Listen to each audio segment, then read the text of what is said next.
Hola, el día de hoy vamos a hablar un poco sobre los diseños de estudios epidemiológicos.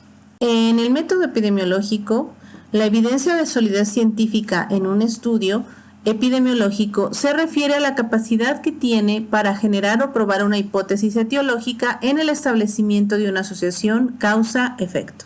Es decir, representa la medida con la cual se puede confiar en que un determinado factor de riesgo esté asociado con la probabilidad de que se desarrolle una enfermedad específica. Un determinado factor de riesgo esté asociado con la probabilidad de que se desarrolle una enfermedad específica. En esta imagen nosotros podemos ver cómo varía la solidez metodológica científica dependiendo del enfoque de la epidemiología o del abordaje que se le dé. En este caso, en el fondo de la pirámide podemos observar que tenemos los estudios de la epidemiología descriptiva, es decir, donde hay mayor información y donde se pueden empezar a generar algunas hipótesis.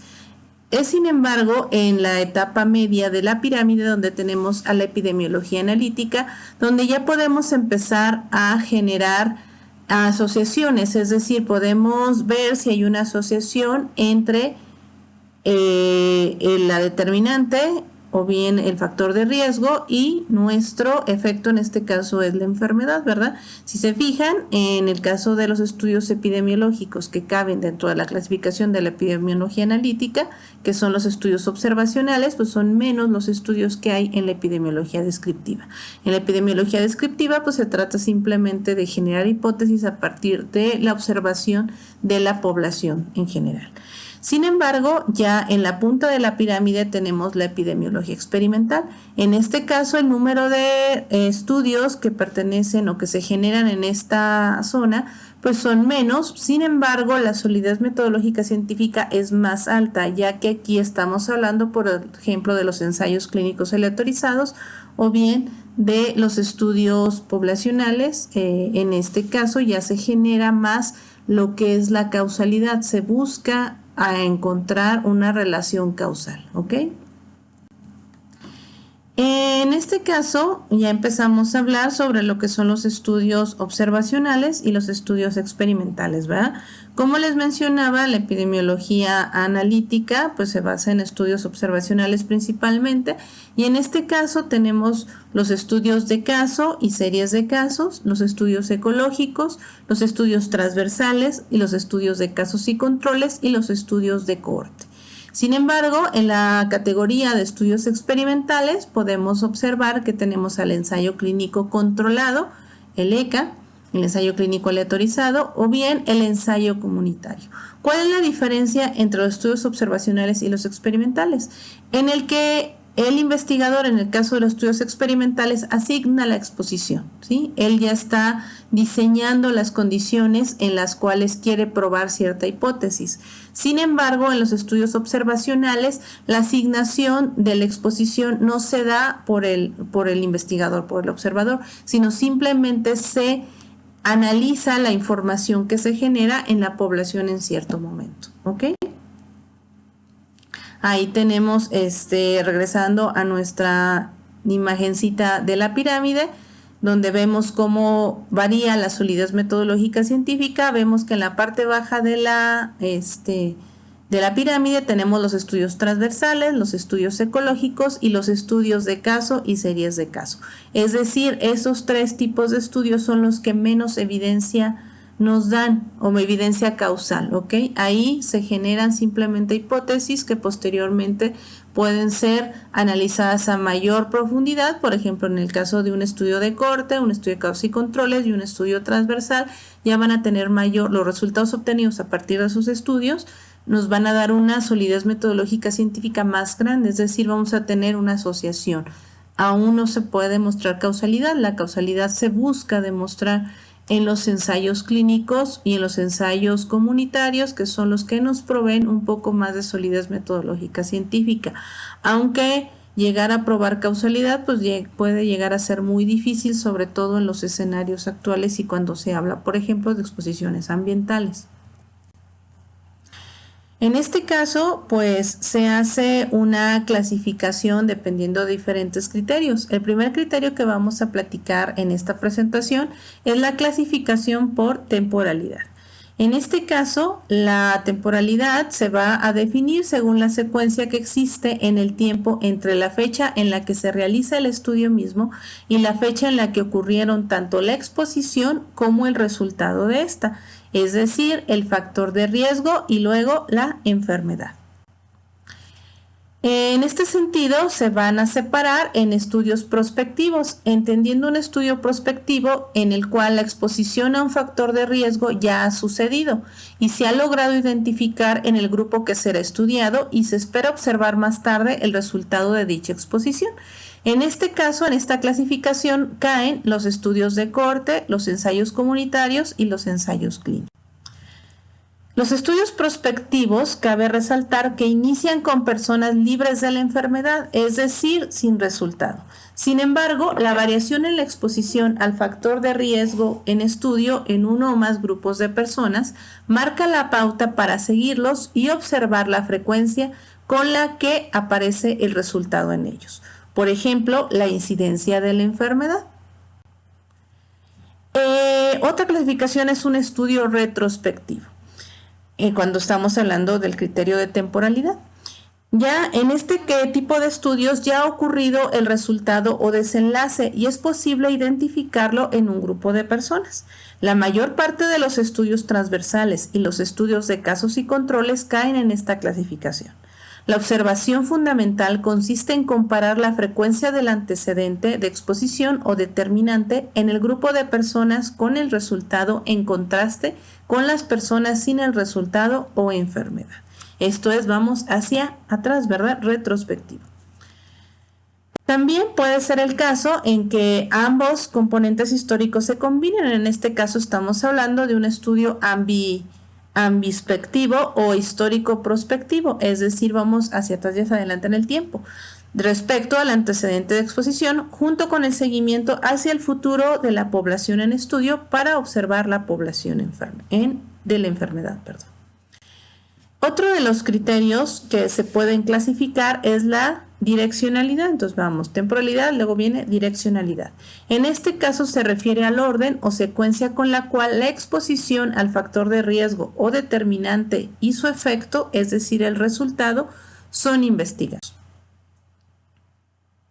En este sentido, el primer tipo de estudio sería un estudio progresivo. Esto se refiere a que el abordaje consiste en explorar primero la exposición para medir posteriormente el resultado. Aquí quedarían incluidos los estudios de cohorte, los ensayos comunitarios y los ensayos clínicos.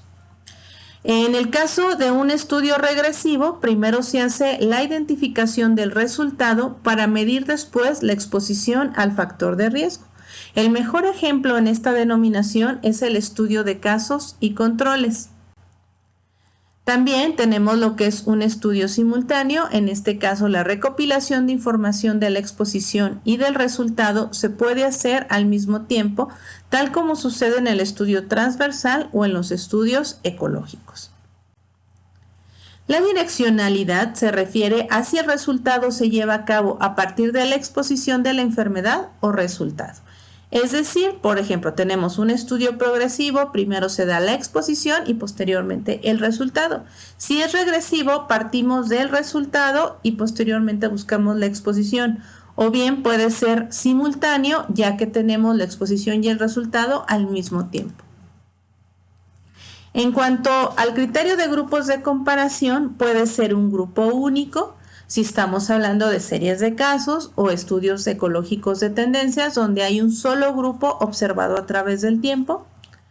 Tenemos también un grupo único con una subdivisión, en este caso están los estudios ecológicos o exploratorios. Aquí hay que tener claro cuando hablamos de un estudio ecológico que no se refiere al ambiente, sino que se refiere a que su objeto de estudio es la población. Estamos hablando de poblaciones. Esto lo vamos a ver un poquito más a detalle más adelante. En este caso estamos hablando de una sola población subdividida en N grupos geográficos. También hablamos de un estudio transversal, donde nuestra muestra única subdividida en subgrupos poblacionales como sexo, grupo de edad o entidad de residencia, y también el inciso C, que es el cohorte única, es un estudio de cohorte única, donde tenemos un grupo de personas que comparten una característica en común. En cuanto al criterio de grupos de comparación, puede ser un grupo único, si estamos hablando de series de casos o estudios ecológicos de tendencias, donde hay un solo grupo observado a través del tiempo. Tenemos también un grupo único con una subdivisión, en este caso están los estudios ecológicos o exploratorios. Aquí hay que tener claro, cuando hablamos de un estudio ecológico, que no se refiere al ambiente, sino que se refiere a que su objeto de estudio es la población. Estamos hablando de poblaciones. Esto lo vamos a ver un poquito más a detalle más adelante. En este caso estamos hablando de una sola población subdividida en N grupos geográficos. También hablamos de un estudio transversal, donde nuestra muestra única subdividida en subgrupos poblacionales como sexo, grupo de edad o entidad de residencia, y también el inciso C, que es el cohorte única, es un estudio de cohorte única, donde tenemos un grupo de personas que comparten una característica en común y que son seguidos a través del tiempo. También puede ser un grupo de comparación. Tenemos un estudio de casos y controles, donde se tiene un caso y un control, un grupo de casos y otro grupo de controles. También tenemos un estudio de cohorte con una cohorte de expuestos y una cohorte de no expuestos y que se siguen a través del tiempo. También tenemos un ensayo comunitario o tenemos un ensayo clínico controlado. En este caso sí tengo dos grupos, los cuales voy a contrastar. Tenemos también las mediciones en el tiempo. Este es otro criterio. Tenemos que un estudio transversal exigirá una sola medición bajo la cual se tratará de identificar tanto la enfermedad como las exposiciones. En este caso, el criterio es el tiempo, ¿verdad? El primero que identificamos es un estudio transversal. ¿Qué se refiere? Que vamos a tomar una fotografía del escenario donde se busca estudiar el problema de salud. Esta fotografía se refiere a la población. Yo voy a tomar un estudio transversal, es decir, voy a tomar un grupo de personas en un momento del tiempo. Por lo tanto, epidemiológicamente lo podríamos hacer la analogía como una fotografía, ¿ok? Otro tipo de estudios es el estudio longitudinal. En este caso, la medición repetida en el tiempo, tanto de la exposición como de la enfermedad, es decir, no es una fotografía. Aquí es una analogía, sería un estudio, equivale a la película del estudio de un problema de salud. Es decir, partimos en un momento en el tiempo y le damos seguimiento hacia adelante o hacia atrás. Eso depende de otro criterio, ¿verdad? En este caso hablamos solamente de criterio de mediciones en el tiempo. Entonces, un estudio longitudinal va a ser a través del tiempo. Dice la diapositiva que bajo esta alternativa es factible imaginar la repetición de varios estudios transversales en distintos puntos en el tiempo, por lo que una característica fundamental es la comparación de hechos, exposición y o enfermedad entre distintos momentos en una línea del tiempo. En esta imagen podemos observarlo un poquito mejor de manera visual. Tenemos como un estudio transversal son así. Son fotografías, son en un momento dado del tiempo, y un estudio longitudinal se le da seguimiento, ya hacia adelante o hacia atrás, ¿ok? Y serían como una sumatoria de varios estudios transversales.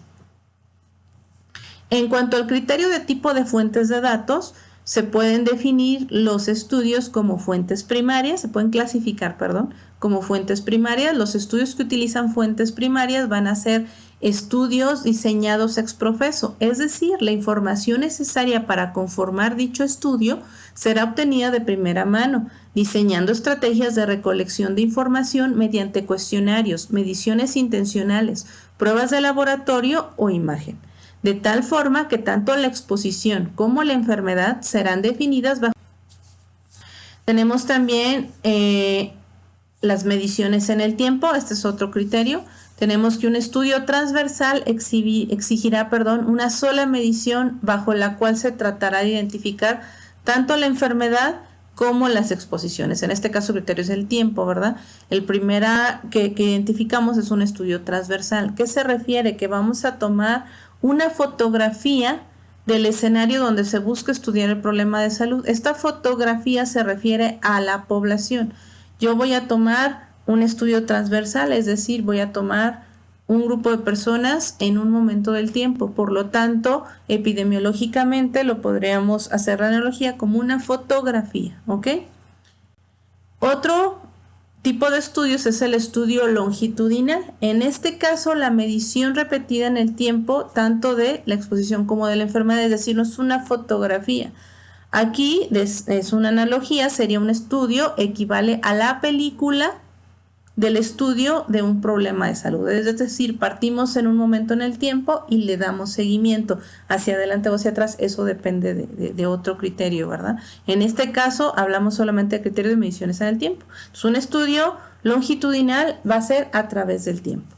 Dice la diapositiva que bajo esta alternativa es factible imaginar la repetición de varios estudios transversales en distintos puntos en el tiempo, por lo que una característica fundamental es la comparación de hechos, exposición y o enfermedad entre distintos momentos en una línea del tiempo. En esta imagen podemos observarlo un poquito mejor de manera visual. Tenemos como un estudio transversal son así, son fotografías, son en un momento dado del tiempo, y un estudio longitudinal se le da seguimiento, ya hacia adelante o hacia atrás, ¿ok? Y serían pues, como una sumatoria de varios estudios transversales.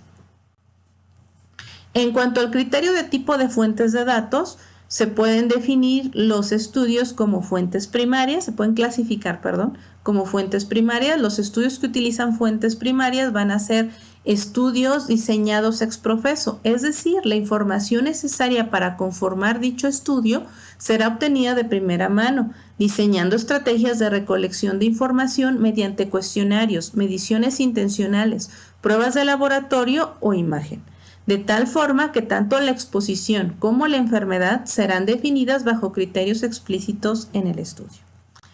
Otro tipo de fuentes de datos son las fuentes secundarias. Aquí se remiten a recabar datos originados por propósitos distintos a los del estudio bajo conducción. Es muy útil para los fines de los diseños de estudio ecológicos, donde se obtienen a partir de las estadísticas oficiales de mortalidad basadas en el certificado médico de defunción. A partir de esta fuente secundaria se pueden construir tendencias temporales para mortalidad general, mortalidad por causas específicas en diferentes años e incluso establecer el contraste geográfico, por ejemplo, la comparación entre entidades federativas. Y esto sería todo.